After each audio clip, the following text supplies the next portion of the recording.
We're always saying that, yes, we know she won, but how do they do it? That's the question on everybody's mind. And that's the question that I'm going to attempt to answer in a 4-part series. Stick with me because there's a lot of information. In this first part, I'm just going to explain how your ballot travels from the time you cast it all the way through reporting.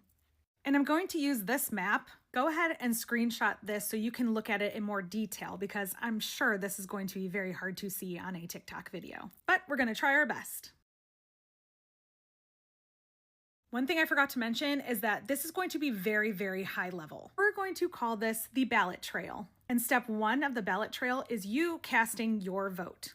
Once you cast your vote, that ballot is then fed into the machine where it will be counted. Once those ballots are fed into the machine actually takes a picture of it, and then it creates a digital record of that vote.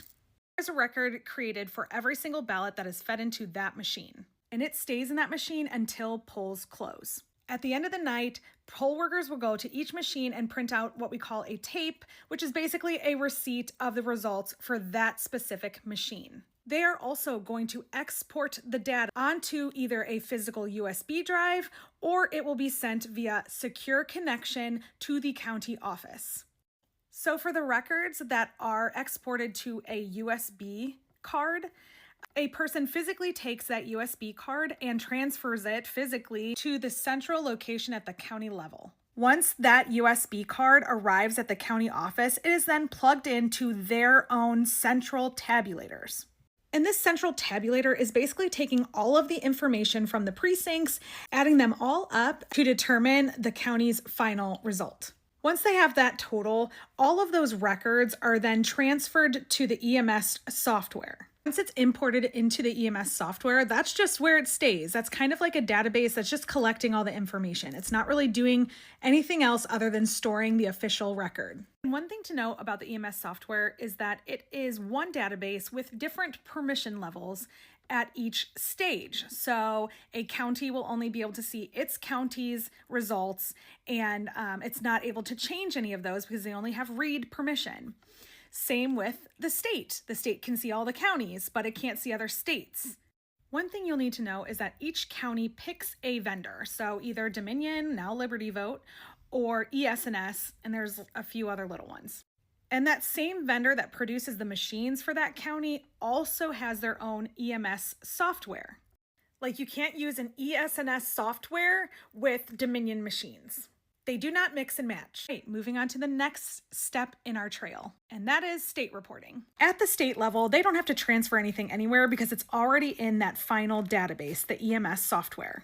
It is just a different view with a different permission within the same software. One where they can see all of the county's information, but cannot see past their own state. This is the same data that the states use to then publish their results on their own website. So what happens next? We are always so anxious to see the totals as they are coming in, and we can see all that through our favorite news source. But where do they get it? This is where the election night reporting companies enter the trail. Election night reporting companies are kind of like a middleman.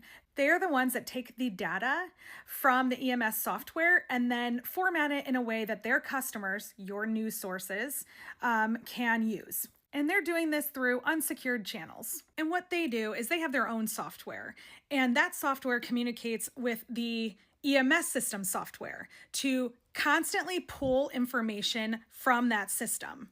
That's how those totals are constantly updating. One of these ENR companies even pulls this information like 40 times per minute. And their only permission is supposed to be just to read that file within their own system and then push it out to their clients, your favorite news sources. They are not supposed to be able to change or touch those records in any way. And this can be tracked. And we're going to discuss this step in the process in way more detail in part 3 of the series. But first, in part 2, we need to talk about all the areas that are potentially vulnerable within this trail. So follow me if you want the next 3 parts.